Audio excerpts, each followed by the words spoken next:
On est arrivé en août 2010 et on a ouvert en octobre 2010. Donc j'ai monté ça avec mon frère Florent.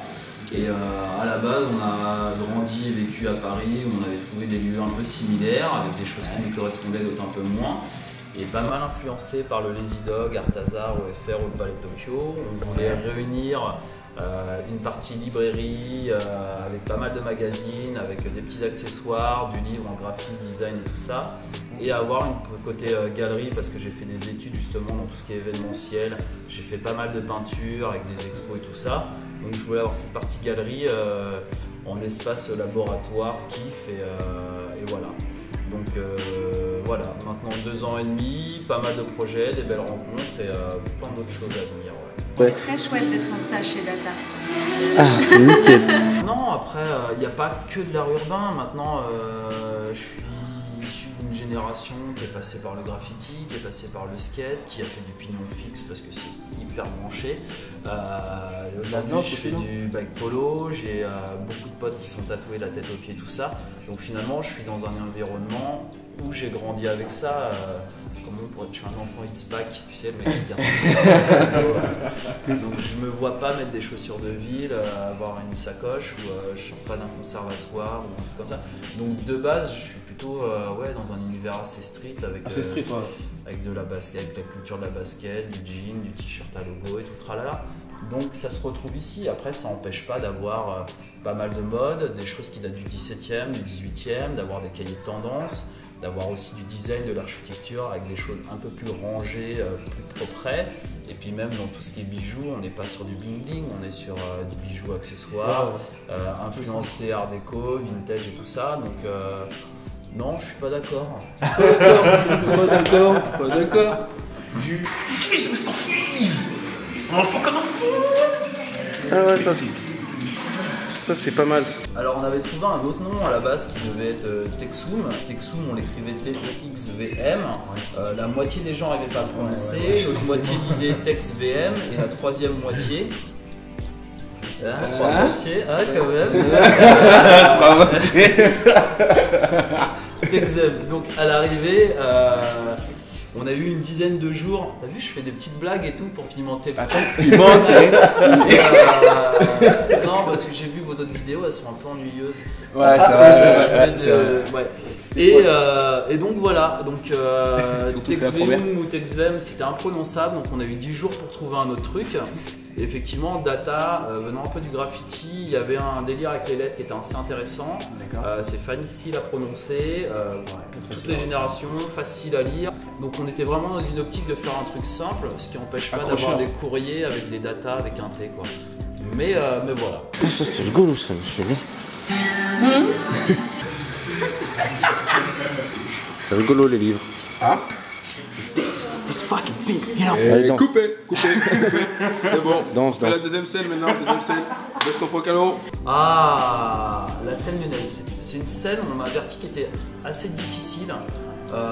Nous, on a beaucoup de chance parce qu'en arrivant effectivement ici, on est arrivé avec un concept jeune, nouveau, et on s'est entouré, où on a rencontré tout de suite des gens de chez 81, Straight Junk, Carhartt, Addicted, qui ont fait un petit peu le buzz, qui nous ont permis d'avoir une première valve de gros clients ou de gens vraiment intéressés par cet univers-là. Maintenant, effectivement, au dire de beaucoup de rencontres, les gens sur Lyon ont besoin d'un peu de temps pour adhérer à un univers, un concept et tout ça. Et c'est vrai que mes voisins proches ont attendu 1 an et demi avant de rentrer ou de passer le pas. Donc ouais, il faut du temps, il faut plein de choses. Maintenant, on a eu un super accueil aussi par les médias. On a une clientèle qui est aujourd'hui plus que régulière et qui va de 16 ans à 65 ans, qui sont soit des gens magnifiques comme vous, soit effectivement des gens d'une école d'art, soit des stylistes, graphistes. Donc on a autant du professionnel que des gens qui viennent chercher un petit accessoire, un petit truc cool, ou qui est des gens qui découvrent et qui vont avoir un coup de cœur sur un objet. Donc voilà, on arrive à brasser vraiment une clientèle assez éclectique et là-dessus c'est plutôt ultra positif. Ouais. Après il y a encore pas mal de boulot. Mais ouais, c'est peut-être ça, ouais. Je me sens un peu étouffé dans mon corps et j'ai l'impression que si tu le couperas. Régulièrement, je prenais des fessées avec des bottins. À partir de là, je me suis rendu compte que le papier avait beaucoup de potentiel. Et non, en fait, ouais, je crois que j'aime bien, alors c'est super prétentieux de dire ça, mais j'aime bien les belles choses. Ouais. Effectivement, il y a des magazines que je lisais comme Trix, Sac Majeur quand j'étais plus jeune, qui n'avaient pas un grand intérêt pour moi, donc je les ai jetés. Mais il y avait 2-3 magazines que je gardais comme les Blast, qui étaient un petit peu plus ouverts. Les WAD, j'ai un pote qui a déménagé mon ancien appart, qui était halluciné de voir que j'avais le numéro 5 et que je les conservais parce que j'avais 4 ou 5 cartons juste avec des magazines WAD. Wow. Donc je sais pas du wow. Wow. Tu pourras venir chez moi si tu veux. Tu pourras aller toucher si tu veux. Avec les papiers. C'est le fat gravé aussi. Mais tu te rends compte qu'il y a une vraie culture qui est liée à ça, où même le magazine prend de la valeur, sont sur ils jouent sur le nombre de couvertures. C'est des choses que j'avais pas l'impression qu'il y avait avant. Ouais. Donc il y a toujours eu 2-3 magazines qui effectivement avaient de la valeur, comme Interview qui était fait par Warhol ou d'autres, mais au jour d'aujourd'hui, il y a une clientèle qui est collectionneur et puis vraiment l'objet devient très intéressant aussi. Les gens effectivement veulent tel magazine avec telle couverture, veulent effectivement avoir tous les numéros, où tu constates qu'ils avaient le numéro 2, numéro 3, est-ce qu'on pourrait avoir ou commander le numéro 1. Donc les gens suivent de plus en plus les magazines aussi. Ouais. Qui a choisi la ZIC? Rafi, c'est toi qui as choisi la ZIC? T'es viré.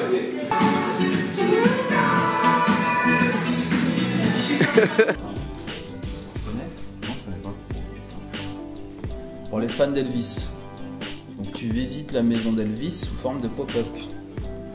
D'accord, c'est énorme, hallucinant. C'est énorme. Là tu as un Graceland. Et c'est énorme. Ah ouais, c'est trop bien. Il faudrait presque faire un reportage que sur la maison d'Elvis en fait. Parce que là les 20 minutes je les tiens aussi. Donc voilà, et comme on est dans le kitsch vraiment américain, déjà l'objet est doré, jaune, enfin, bref.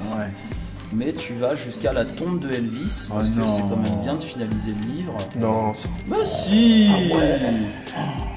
Faut pas s'arrêter. Le gars a 4 tons pour un seul corps. Non mais il était fat le mec.